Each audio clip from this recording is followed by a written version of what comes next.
গণশক্তি অসম ৰাভা যৌথ সংগ্ৰাম সমিতি আমি গোটেইবিলাকে একেলগে ইলেকশ্যন খেলিছো। ৰাভা আসনতো আমি খুব ভাল ৰিজাল্ট দেখুৱাব পাৰিছো আৰু মই ভাবো যে এইবাৰ পঞ্চায়ত নিৰ্বাচনতো আমি চমকপ্ৰদ ফলাফল দেখুৱাবলৈ সক্ষম হ'ম। জম্মু কাশ্মীৰৰ কালি ঘটনাটো অসমৰ এটা পেনেলে তাক চাৰ্ভাইভ কৰি আছে। কৰিমগঞ্জৰ অসম ইউনিভাৰ্চিটিৰ তেখেত অধ্যাপক মোৰ অফিচে তেখেতৰ লগত যোগাযোগত আছে।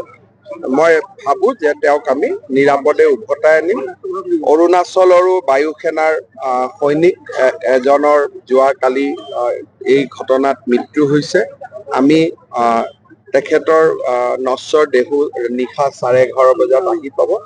আমি ব্যৱস্থা কৰিছো যাতে সন্মান সহকাৰে তেওঁক আমি অৰুণাচললৈ পঠাব। এই নিৰ্দিষ্ট কাণ্ডটো কোনো একাংশই ৰাজনীতি কৰিছে আৰু কোনেও এইটো কণ্ডেম কৰে নাই, যোৰহাটৰ সাংসদেই হওক বা কেন্দ্ৰীয় তেওঁলোকৰ অসমৰ এজন সাংসদে 15 দিন সময় ইছলামাবাদত থাকি অহাৰ তথ্য অসম চৰকাৰৰ ওচৰত আছে আৰু এই সংসদজনে পাকিস্তান দূতাবাসৰ লগত তেওঁৰ সম্পৰ্ক ৰাইজৰ সন্মুখত আছে আৰু বহুত কথা পোহৰলৈ আহিব। ছেপ্টেম্বৰ মাহৰ ভিতৰত এজন গৌৰৱী পিতৃৰ সন্তান কেনেকৈ দেশৰ বিৰুদ্ধে যাব পাৰে তাৰ জল পট প্ৰমাণ আমি এক্সপ'জ বুলি নকওঁ, দেশৰ স্বাৰ্থত ৰাইজৰ সন্মুখত আনিব লাগিব।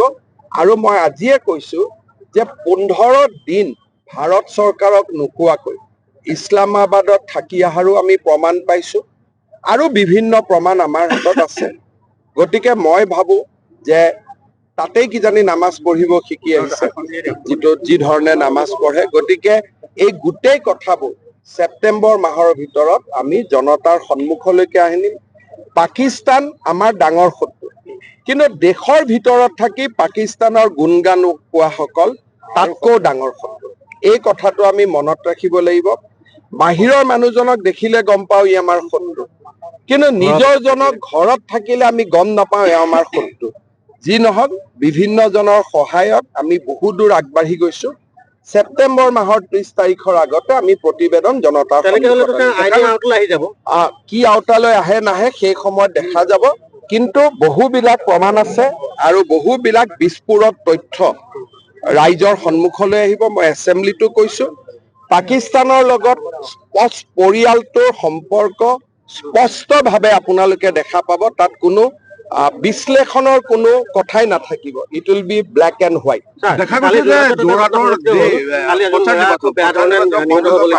যোৰহাটৰ আৰক্ষী অধীক্ষকৰ লগত মই কথা পাতিম। যি ধৰণে এজন যুৱকৰ মৃত্যু হল এইটো আমাৰ বাবে গ্ৰহণযোগ্য নহয়। মই আৰক্ষী অধীক্ষকক কম যে আমি কঠোৰৰ পৰা কঠোৰ ব্যৱস্থা গ্ৰহণ কৰিব লাগিব। দেখা গৈছে যে কংগ্ৰেছৰ প্ৰাৰ্থীসকল পানী ধাৰণত নচৰা অৱস্থা, এইটো কাৰণে মানে যিটো সাংসদ গৌৰৱ গগৈৰ কাৰণে এইটো হৈছে বুলি ভাবিছে বা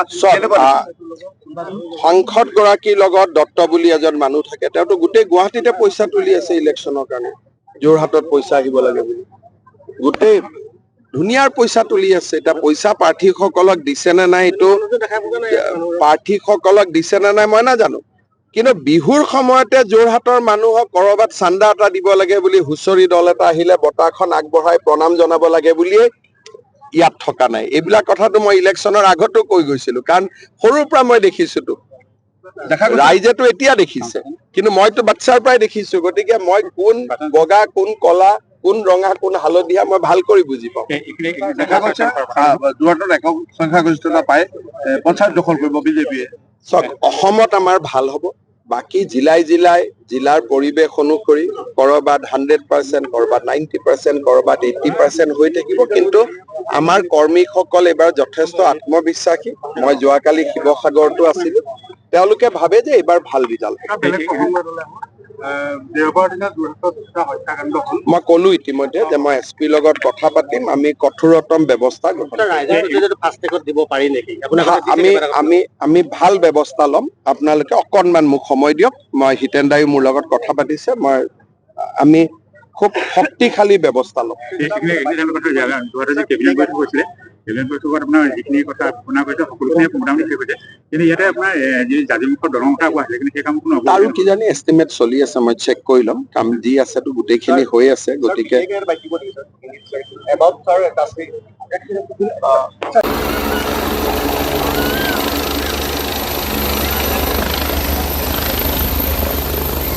হিমন্ত বিশ্ব শৰ্মা জিন্দাবাদ, হিমন্ত বিশ্ব শৰ্মা জিন্দাবাদ, ভাৰত জিন্দাবাদ, জেপি নাড্ডা জিন্দাবাদ, দিলীপ শইকীয়া জিন্দাবাদ, হিমন্ত বিশ্ব শৰ্মা জিন্দাবাদ, জিন্দাবাদ, হিমন্ত বিশ্ব শৰ্মা জিন্দাবাদ, ভাৰত মাতা কি, ভাৰত মাতা কি।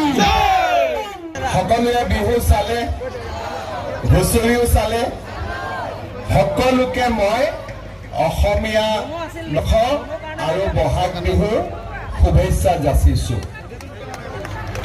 আৰু সকলক যোনে হত্যা কৰিলে তেওঁলোক যাতে নিপাত যায়, তেওঁলোকক যাতে আমি চৰম শাস্তি প্ৰদান কৰিব পাৰো। কংগ্ৰেছে কি বুজি পাইছিলে?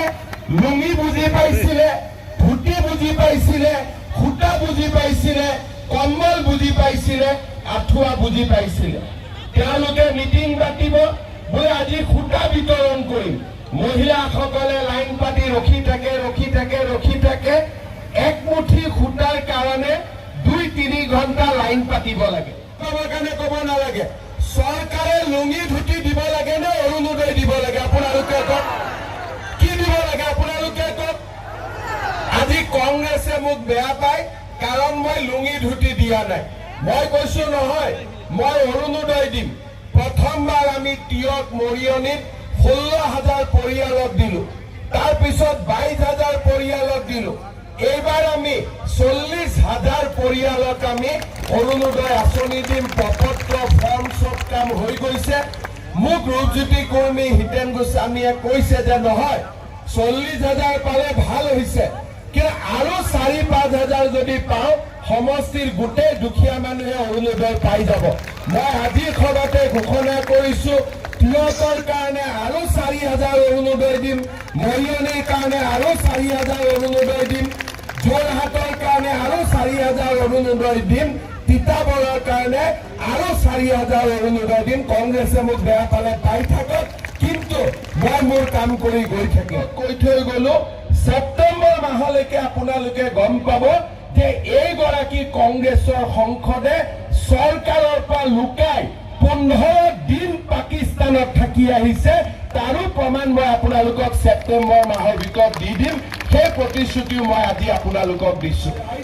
আপোনালোকে নিজে চিন্তা কৰিব, একফালে লুঙিখন ওলমি আছে আৰু আনফালে গোটেই আমাৰ অসমৰ উন্নতিৰ আঁচনিবিলাক আছে। আমি কাক ভোট দিম? এবাৰ আপোনালোকে চিন্তা কৰিব। আজি আপোনালোকে দেখিছে যে আজি আমাৰ বিজেপিৰ MLA MP পাৰক নোৱাৰক, যদি বিহু হৈছে নিজৰ সমষ্টিতে আছে, পূজা হৈছে নিজৰ সমষ্টিতে আছে, ভাওনা হৈছে নিজৰ সমষ্টিতে আছে, চান্দা দিব লাগে বুলি ভয়ত গুৱাহাটীত নামাজ পঢ়ি কোনো থকা নাই। এই কথাটো আপোনালোকে এবাৰ মাত্ৰ তামিলনাডু মহাৰাষ্ট্ৰত যাব নালাগে। 1 লাখ টকাৰ কাৰণে যাওক, 50,000 টকাৰ কাৰণে যাওক, তাৰ দিশত আজি আমি আগবাঢ়িছো। শ্ৰদ্ধা ৰাইজ, চৰকাৰী চাকৰিটো সমষ্টিতে 5,000 ল'ৰা ছোৱালীক মই 2 লাখ টকাকৈ দিম, যাতে তেওঁলোকে ব্যৱসায় কৰিব পাৰে, সৰু গাড়ী এখন হলেও কিনিব পাৰে, তেওঁলোকে যাতে চাকৰি নাপালেও নিবনুৱা হৈ ঘৰত বহি থাকিব নালাগে।